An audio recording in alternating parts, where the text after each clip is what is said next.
ఓం నమ శివాయ, ఓం నమో నారాయణయ, శ్రీమాత్రే నమః. మాస్టర్ జ్యోతిషానికి స్వాగతం. మరిన్ని విలువైన వీడియోల కోసం నా ఛానల్ సబ్స్క్రైబ్ చేయండి, లైక్ చేయండి, షేర్ చేయండి.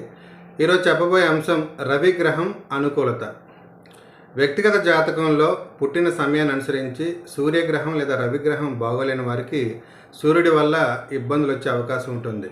కాబట్టి వ్యక్తిగత జాతకంలో సూర్యగ్రహానికి సంబంధించిన పరిహారాలు పాటించడంతో పాటు సూర్యుడు తండ్రి సమానుడు కాబట్టి తండ్రికి సంబంధించిన విషయాల్లో జాగ్రత్తలు, తండ్రిని బాగా చూసుకోవటం, తండ్రికి ఆనందం కలిగేలాగా వ్యక్తి మసులుకోవడం ద్వారా సూర్యగ్రహం అనుకూలత ఏర్పడుతుంది.